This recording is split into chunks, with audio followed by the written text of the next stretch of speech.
Buenas tardes a todos y bienvenidos a este espacio académico. Mi nombre es Junior y hoy tengo el honor de moderar este panel histórico titulado La independencia y el proyecto republicano en Colombia desde las tensiones que vivía el virreinato de la Nueva Granada a finales del siglo XVIII, hasta el legado que ese periodo fundacional nos dejó a los colombianos de hoy. Para hacer ese recorrido, contamos con 8 especialistas en diferentes etapas y dimensiones en este proceso histórico. Cada uno de ellos va a presentar su análisis y en conjunto vamos a construir una visión completa de cómo Colombia pasó de ser una colonia española a convertirse en una república independiente. Permítanme presentarlos a mi derecha. A mi derecha la doctora Thalía, historiadora especializada en el periodo colonial. La doctora Sarit, experta en historia política desde el siglo XIX. La doctora Ileán, investigadora de la Primera República. Y la doctora Lucila, especialista en historia militar. El doctor Diego, analista de las campañas bolivarianas.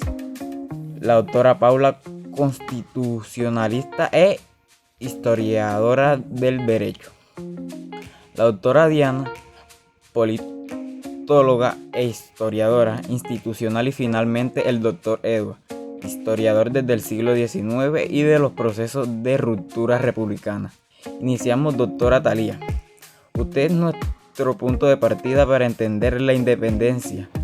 Hay que entender cómo el mundo que la hizo posible, cómo era el virreinato de la Nueva Granada antes de 1810.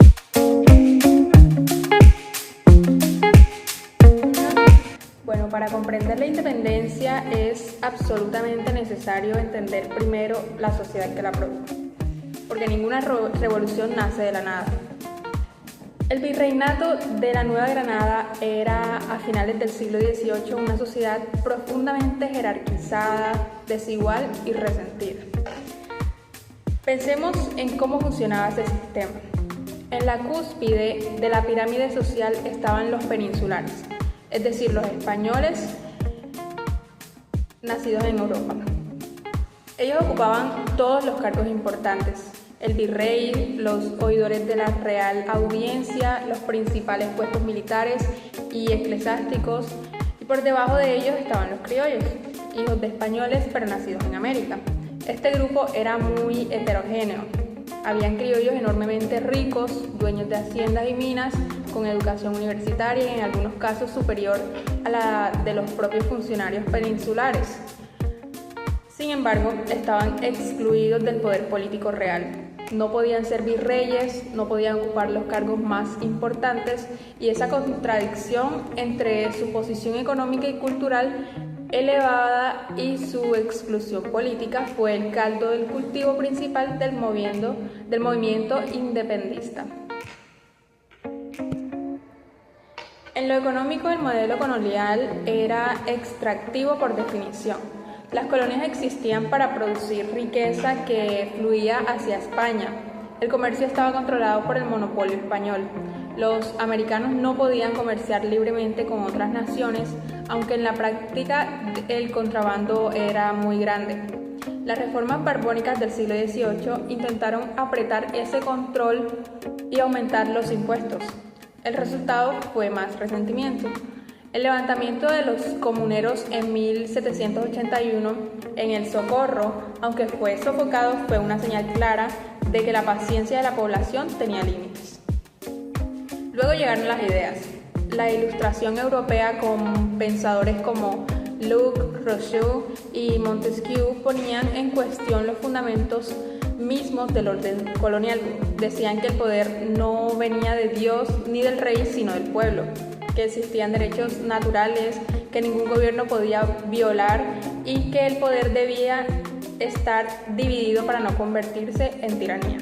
Esas ideas llegaron a América de distintas maneras, a través de libros prohibidos, de estudiantes que viajaran a Europa.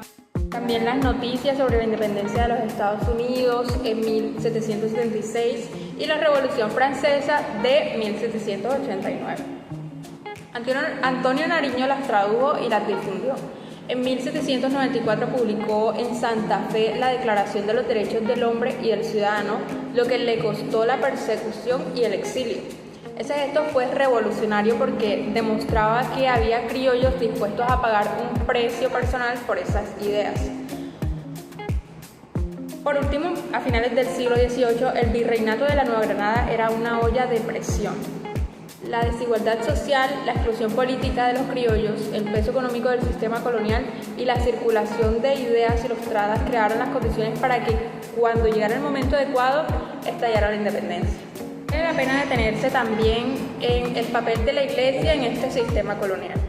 La Iglesia católica no era solo una institución religiosa, era uno de los poderes económicos más grandes del virreinato. Propietaria de tierras, administradora de hospitales y escuelas, prestamista, recaudadora. A través del diezmo y de las instituciones educativas, la Iglesia moldaba la conciencia moral y política de la sociedad. Ese rol dual, espiritual y material, la convirtió en un actor clave durante la independencia. Algunos clérigos apoyaron la causa patriota desde los púlpitos, mientras otros permanecieron leales a la corona. La fractura no fue solo política, también fue teológica.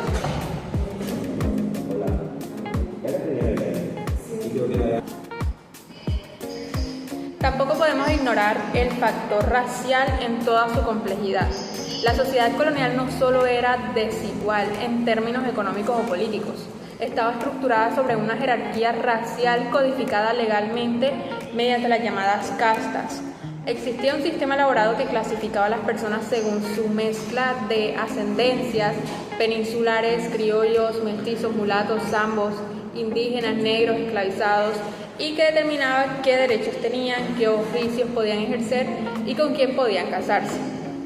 Esa clasificación no era solo informal, se registraba en documentos bautismales y notariales. Entender ese sistema es importante para comprender por qué la independencia fue un proceso que benefició principalmente a los criollos y no a todos los habitantes del virreinato por igual. Gracias. Muchas gracias, Talia. Una descripción muy completa del escenario. Y ese momento adecuado llegó en 1810, pero no fue casual. Hubo un detonante específico que vino de Europa. Doctora Sarit, cuéntenos, ¿qué pasó?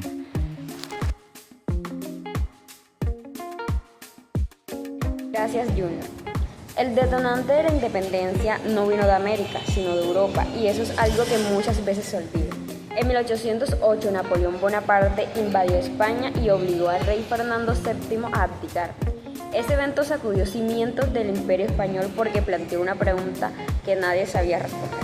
Si el rey estaba cautivo y no podía gobernar, ¿quién tenía la autoridad legítima sobre los territorios americanos? En toda América, los criollos respondieron esa pregunta a su manera, formando juntas de gobierno. El argumento era aparentemente leal a la corona: gobernar en nombre del rey cautivo hasta que pudiera recuperar el trono. Pero en la práctica, ese argumento fue la puerta de entrada para el autogobierno criollo. Las primeras juntas aparecieron en 1809 en Quito y en Chuquisaca y fueron reprimidas, pero la idea ya circulaba. En Santa Fe de Bogotá, el 20 de julio de 1810, se produjo el hecho de que nosotros conmemoramos como el inicio de nuestra independencia. Los relatos históricos señalan que ese día un grupo de criollos aprovechó un índice con un comerciante español llamado José González Llorente, quien se negó a prestar un florero para decorar la mesa de una reunión organizada por los patriotas. Ese incidente fue en parte espontáneo y en parte provocado intencionalmente. Lo importante es que sirvió como chispa para convocar un cabildo abierto extraordinario, es decir, una asamblea del pueblo, que ese mismo día formó la primera Junta Suprema de Gobierno de la Nueva Granada. Es fundamental entender que el 20 de julio de 1810 no fue una declaración formal de independencia total de España. Los documentos de ese día todavía reconocían a Fernando VII. Fue más bien el inicio de un proceso de autonomía progresiva. La ruptura definitiva y el total con España tardaría años en llegar. Pero ese día marcó el fin del poder virreinal en Santa Fe y el comienzo del gobierno criollo. Los protagonistas de ese momento merecen ser nombrados con cuidado. Antonio Nariño, que ya tenía antecedentes de pensamiento revolucionario, fue una figura central. Camilo Torres, abogado y político brillante, había redactado en 1809 el Memorial de Agravios, un documento que enumeraba todas las injusticias que sufrían los criollos bajo el dominio español y que puede considerarse el primer manifiesto político de la independencia neogranadina. Jorge Tadeo Lozano sería el primer presidente del estado Cundinamarca.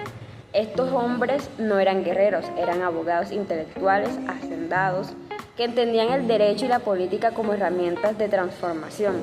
Ese carácter ilustrado e intelectual del movimiento independentista neogranadino es uno de los rasgos más distintivos.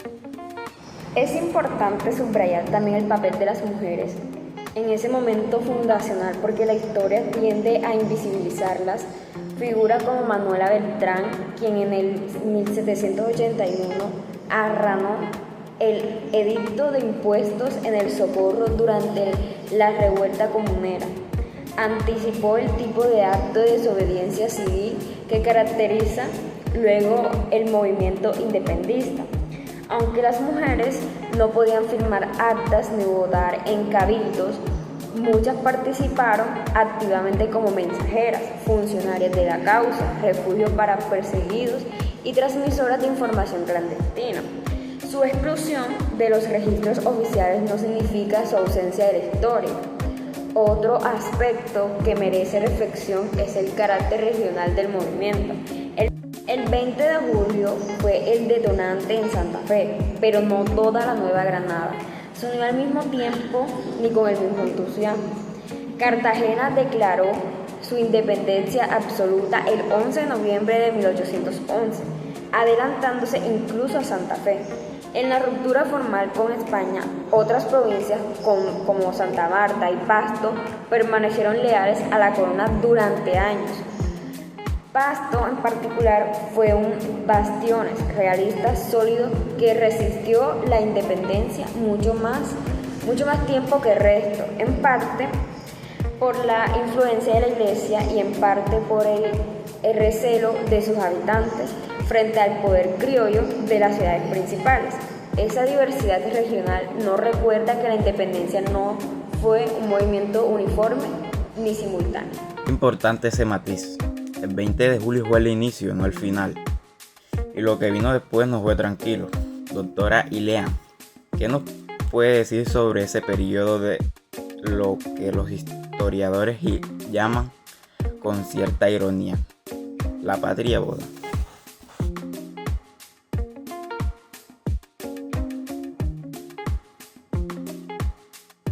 Gracias, Junior. El apodo Patria Boba es duro pero muy revelador. Hace referencia al periodo entre 1810 y 1816, cuando los criollos neogranadinos tuvieron por primera vez la posibilidad de gobernarse a sí mismos y la desperdiciaron peleando entre ellos. Es una de las páginas más amargas y más instructivas de nuestra historia. El problema central fue el debate entre dos visiones del Estado que eran incompatibles entre sí. Por un lado, el federalismo, la idea de que cada provincia debía conservar su autonomía, sus propias leyes y su propio gobierno, y que la unión entre cada provincia debía ser una confederación de iguales. Este era el modelo que defendían Camilo Torres y muchas provincias como Cartagena, Tunja y Antioquia, que históricamente habían tenido cierta independencia administrativa y no querían someterse al dominio de Santa Fe. Por otro lado, el centralismo, la idea de que se necesitaba un gobierno único y fuerte para toda la nación, con una sola constitución, con un solo ejército y una sola autoridad. Este era el modelo que defendían Antonio Nariño desde el estado de Cundinamarca, el más poderoso de los estados que se formaron. Este debate no solo era filosófico, detrás de él había intereses económicos muy concretos. Las provincias periféricas no querían pagar impuestos ni obedecer órdenes de Santa Fe. Y había también rivalidades personales entre los líderes criollos. El resultado fue desastroso. En lugar de construir un estado unificado, Los criollos formaron múltiples estados y provincias que se pelearon entre sí con la misma energía que debían haber dedicado a consolidar la independencia. Entre 1812 y 1814 hubo nuevas guerras abiertas entre provincias. El estado de Cundinamarca, de Nariño y las Provincias Unidas de la Nueva Granada, de Torres, se enfrentaron militarmente. Esas guerras internas debilitaron económicamente a todas las provincias, consumieron recursos que eran escasos y dejaron al territorio fragmentado y sin un ejército capaz de defenderse de una reconquista española. Hay otra dimensión importante que no se puede ignorar: quienes quedaron fuera de ese proyecto republicano inicial, los indígenas. Los esclavos y los mestizos pobres no tuvieron voz en ese proceso. La República Criolla era en muchos sentidos la transferencia del poder de los peninsulares a los criollos, sin cambiar fundamentalmente la estructura social. Esa exclusión también contribuyó a que la patria boba careciera de una base popular sólida. Cuando llegaron los españoles, muchos sectores de la población no tuvieron razones de peso para defenderla. El fracaso de la patria boba es una lección que Colombia tardó mucho tiempo en aprender. Sin unidad interna, sin instituciones sólidas y sin una base social amplia, ningún proyecto puede sostenerse. Hay que mencionar también que la patria boba produjo, a pesar de todo, una experiencia constitucional inusualmente rica para una región que apenas comenzaba a autogobernarse. Entre 1811 y 1815 se redactaron varias constituciones provinciales: la de Cundinamarca, la de Cartagena, la de Antioquia, la de Tunja, y estos textos reflejaban ideas muy distintas sobre la ciudadanía, la religión del Estado y la estructura del poder. El de Cartagena, por ejemplo, fue notablemente avanzado en el reconocimiento de derechos. El de Cundinamarca inicialmente conservó a Fernando VII como monarca nominal. Esa diversidad constitucional, aunque fue una fuente de conflicto, también fue un laboratorio político sin precedentes en la historia de este territorio. Finalmente, quisiera rescatar una figura que a menudo queda opacada por Nariño y Torres en este periodo: Policarpa Salabarrieta, la Pola. Aunque su ejecución ocurrió ya durante la Reconquista, su actividad como espía y mensajera de la Red Patriota se gestó en el periodo de la Primera República. Su historia nos muestra que la resistencia no era solo de generales y abogados, era también de costureras que usaban su oficio como cobertura para mover información. La amplitud social de quienes arriesgaron su vida por la causa es mayor de lo que la historia oficial suele reconocer. Y esa debilidad tuvo consecuencias directas. España aprovechó la fragmentación para reconquistar el territorio. Doctora Lucila, usted estudia ese periodo. ¿Qué pasó con la llegada de Morillo?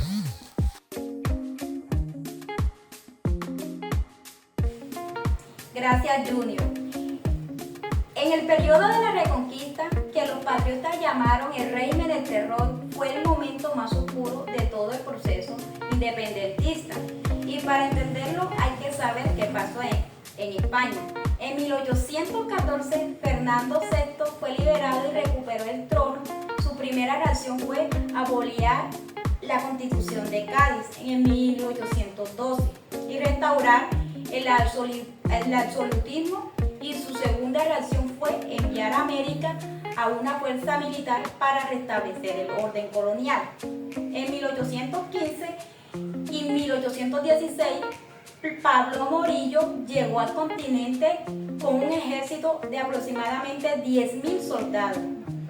Estos veteranos de la guerra napolitana, bien armados y bien entrenados, eran la fuerza más poderosa que España había enviado a América desde la conquista.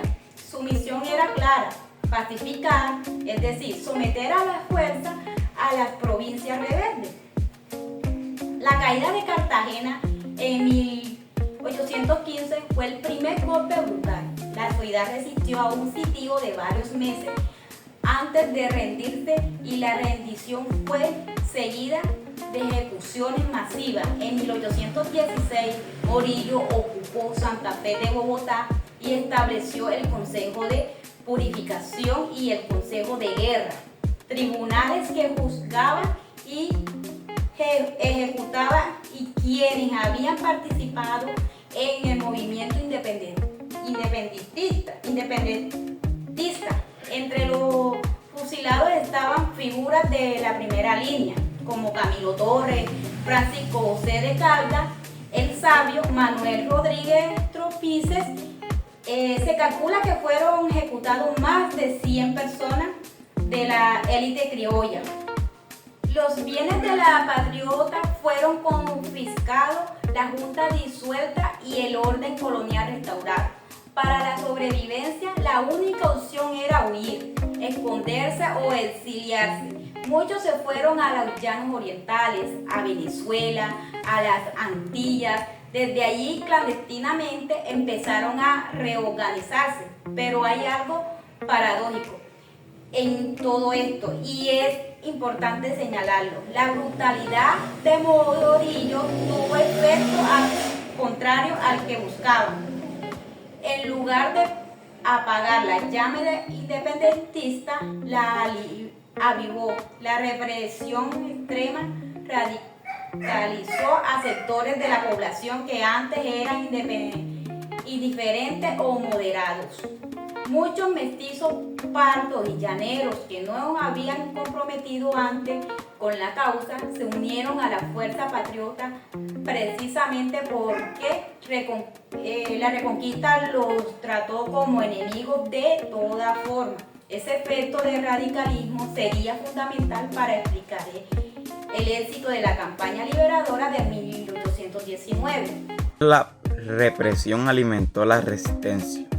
Y esa resistencia culminó en uno de los momentos más épicos de nuestra historia. Doctor Diego, háblenos de la Compañía Libertadora.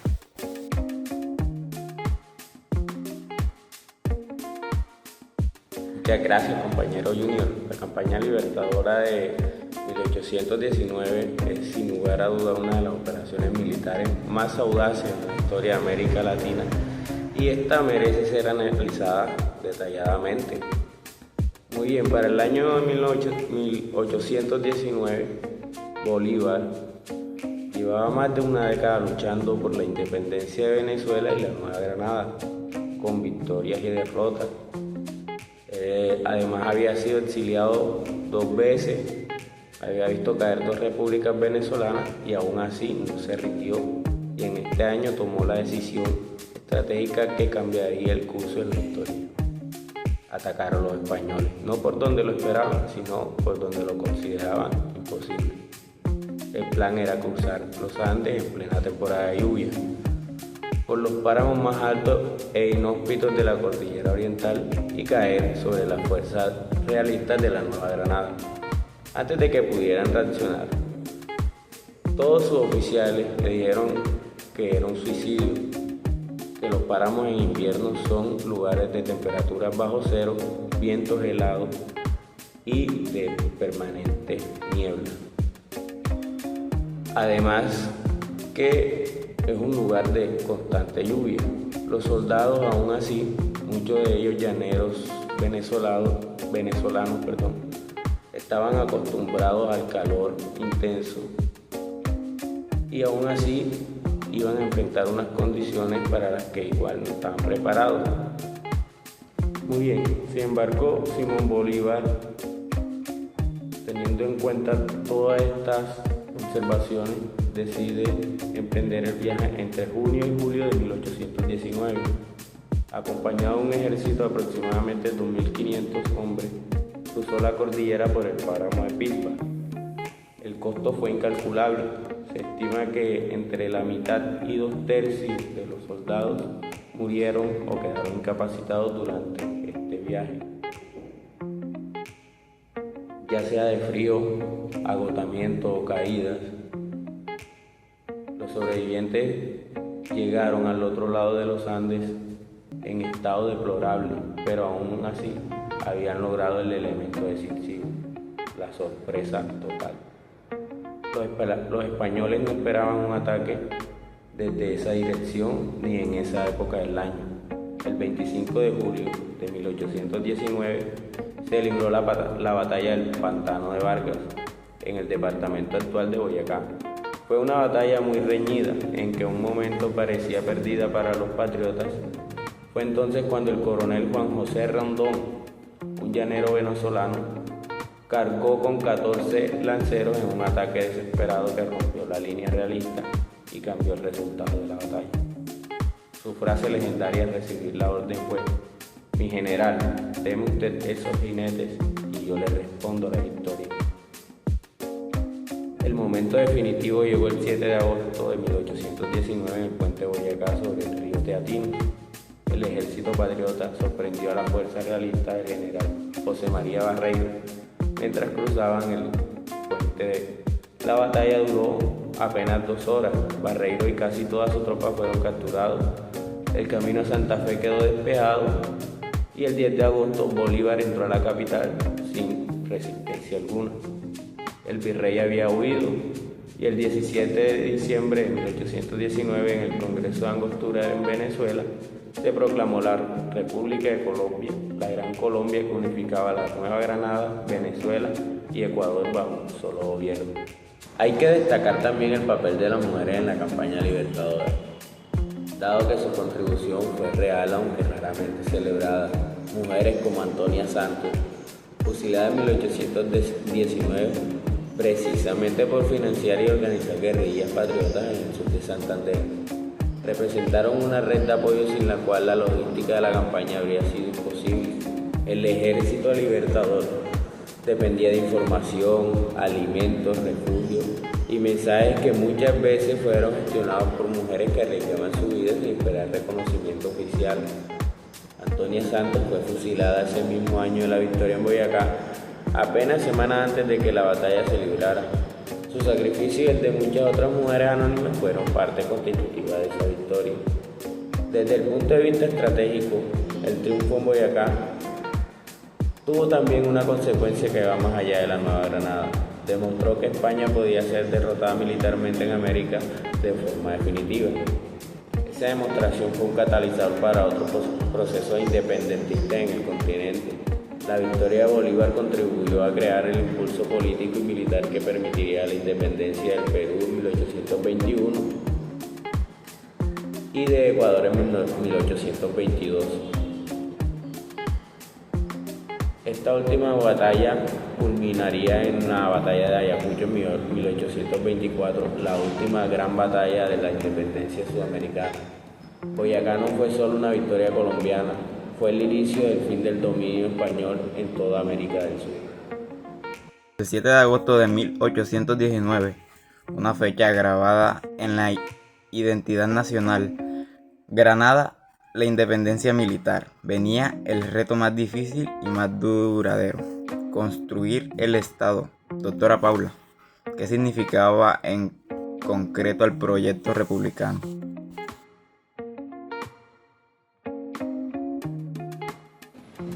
El proyecto republicano fue una revolución en el plano de las ideas políticas y jurídicas, aunque con contradicciones importantes que es necesario señalar con honestidad. Sus principios fundamentales eran una ruptura total con el orden colonial. El primero y más radical era la soberanía popular. El poder ya no emanaba del rey por derecho divino, sino del pueblo.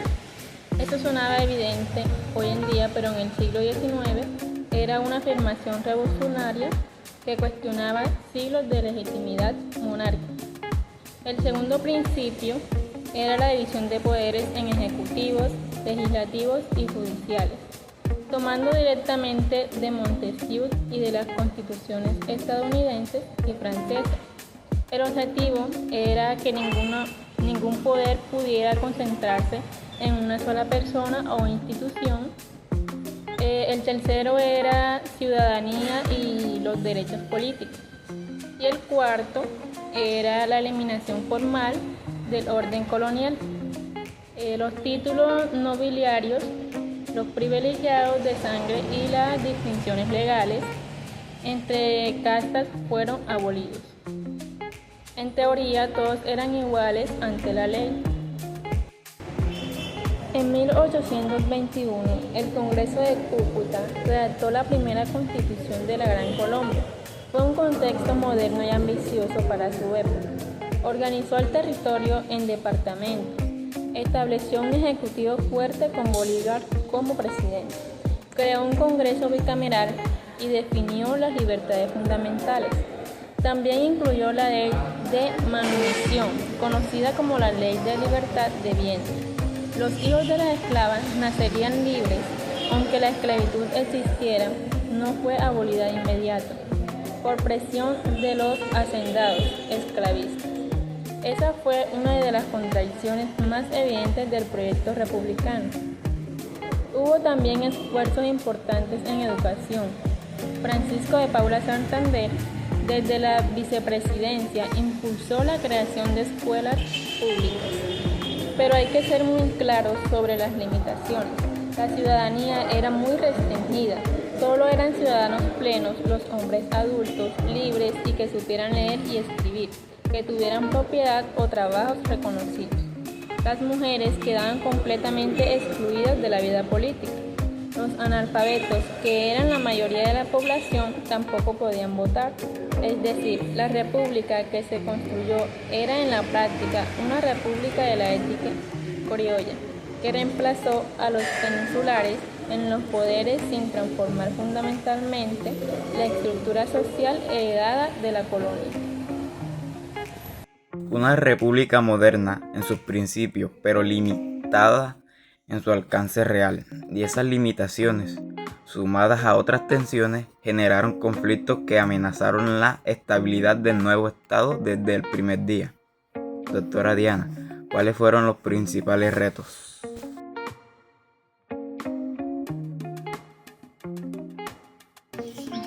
Bueno, muchas gracias, Juno.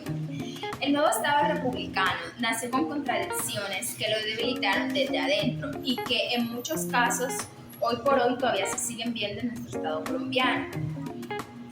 Bueno, la primera y más persistente tensión fue la que ocurrió entre el debate de federalismo y centralismo. Esto, como ahorita lo pudimos escuchar, fue lo que terminó de hundir la patria ova. La Constitución de Cúcuta de 1821 fue la que terminó de centrar, de constituir el centralismo. Pero esto muchas provincias, muchas personas no lo aceptaron. Aún así, el debate se reactivó una y otra vez, convirtiéndose en el eje central de muchas guerras civiles colombianas ocasionadas en el siglo XIX. No fue hasta la Constitución de 1886 que se plasmó al centralismo como el eje central en aquel entonces, pero no obstante seguían existiendo inconformismos en las distintas regiones del país. La segunda tensión era el papel de los caudillos militares. Los gobernantes durante la independencia habían ganado un enorme prestigio y poder durante la guerra. Tenían asimismo sus ejércitos leales, sus ambiciones políticas. El gobierno de Santander chocó muchas veces con el poder que estos mismos tenían. Asimismo, Bolívar era un caudillo y su poder era tan grande que todas las instituciones no podían funcionar o obedecer de acuerdo a él, precisamente por su gran poder en aquel entonces. Asimismo, lo que se veía, ese gobierno que él plasmó en aquel entonces, hoy por hoy se sigue regulando en Colombia, que es la parte negativa que él dejó en aquel entonces. La tercera fue la económica. La guerra de independencia había sido devastadora y había dejado consecuencias tanto en la región agrícola como en la producción minera. Todas ellas habían sido totalmente bajas para aquel entonces debido a la guerra que se produjo. Las arcas del Estado estaban completamente vacías, debido a que para financiar la independencia se había recurrido a préstamos a banqueros ingleses. Y estos préstamos habían pesado sobre la economía colombiana durante décadas. El modelo económico que se adoptó seguía siendo el modelo fundamental para la exportación de materias primas sin una industria significativa en aquel entonces. La cuarta tensión, y se podría decir que una de las tensiones más graves en aquel entonces, fue la continuidad de la desigualdad. Los criollos reemplazaron a los peninsulares en el poder político y económico. Pero para los mestizos, los esclavos y los indígenas, todo seguía igual, ya que en aquel entonces las tierras, a pesar de esta independencia, las tierras seguían concentradas en pequeñas manos. La servidumbre en aquel entonces, de hecho, más no de derecho, en muchas regiones. La promesa incumplida de la igualdad social en aquel entonces fue incumplida en muchas regiones, ocasionando conflictos sociales. Y finalmente la tensión entre Santander y Bolívar, que comenzó siendo un problema político y terminó ocasionando entre ambos un problema personal que trajo consecuencias históricas. Bolívar creía que América necesitaba un gobierno fuerte para no caer en el caos. Un gobierno, se podría decir que un gobierno dictatorial. Santander, todo lo contrario, creía en el Estado de Derecho, en las instituciones y en la ley como límite del poder. Esa diferencia se volvió irreconocible cuando Bolívar asumió poderes dictatoriales en 1828 con el decreto orgánico, lo que ocasionó una oposición tan fuerte que culminó con el atentado de su vida en septiembre de ese año, del que escapó milagrosamente. Tensiones enormes que el proyecto republicano no pudo resolver, y esa incapacidad tuvo una consecuencia dramática: la disolución de la Gran Colombia. Dr. Edward, ciérrenos este recorrido con los últimos años de Bolívar y el legado de todo ese periodo.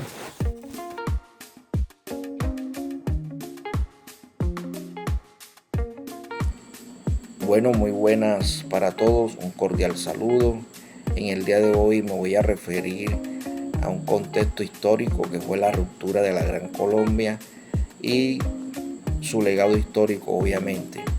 Entonces, la ruptura de la Gran Colombia se da en 1830 y es uno de los momentos más tristes para la historia, porque fue un momento muy difícil para Simón Bolívar, ya que Simón Bolívar soñaba con ese proyecto político. Fue un momento tan difícil que fue el colapso de tan anhelado proyecto político que no tuvo resultado. Fue una ambición de parte de Simón Bolívar, pero fracasó su proyecto político, porque Simón Bolívar era una persona, un hombre de la emancipación y soñaba con una América libre como tal. Entonces fue un proyecto político desde el inicio, desde el principio, muy difícil de sostener, ya que era un territorio o es un territorio inmensamente grande, obviamente conformado por 4 países: Colombia, Venezuela, Panamá y Ecuador, con geografías diferentes, economías distintas y unas élites regionales con sus propios intereses. Por lo menos Venezuela tenía una élite de hacendados y militares que no deseaban ser gobernados por Bogotá. Ecuador también tenía sus dinámicas políticas y económicas. La Nueva Granada seguía dividida en ese entonces entre centralistas y federalistas. La ruptura del proceso se da en medio de una crisis política en 1828 y 1829. obviamente después del atentado de Simón Bolívar. Entonces el proyecto de unión perdió una credibilidad como tal. Venezuela se separa, Ecuador hace lo mismo en 1829. Bolívar nuevamente intenta retomar el proyecto de unión, pero desafortunadamente fracasa. Bolívar, en medio de su decepción, renuncia a la presidencia en 1830, agotado, enfermo y profundamente decepcionado. Pues Bolívar después fallece o muere el 17 de diciembre de 1830 con 47 años de edad en la ciudad de Santa Marta. Entonces la Gran Colombia deja de existir ese mismo año, quedando 3 países: Venezuela, Ecuador y Nueva Granada, que en el año 1863 pasó a llamarse los Estados Unidos de Colombia, y en el año 1886 se le dio el nombre de República de Colombia. En lo positivo heredamos el concepto de República de Colombia: soberanía popular, separación de poderes, derechos civiles, identidad nacional, alrededor del 20 de julio y el 7 de agosto. Se heredaron instituciones que fueron, dicen la historia, que se heredaron instituciones que fueron el punto de inicio de partida para un Estado moderno, democrático. Pero también heredamos dilemas no resueltos aún entre el debate histórico, podría decir, o lo llamaría aún el moderno centralismo y federalismo. Pues se agudizaron en ese entonces las guerras civiles durante el siglo XIX.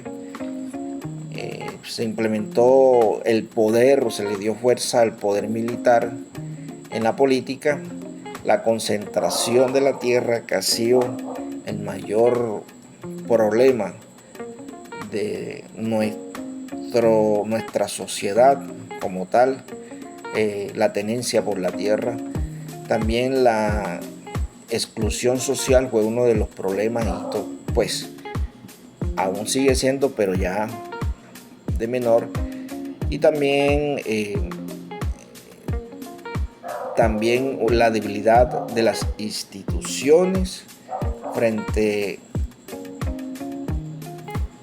al poder de los modernos caudillos, y problemas que aún no han sido resueltos.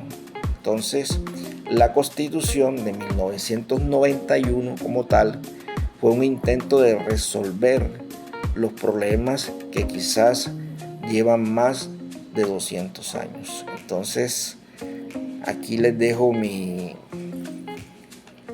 resumen sobre este contexto histórico, dándoles pues saber lo que sucedió en aquel tiempo entonces. Gracias por escucharme.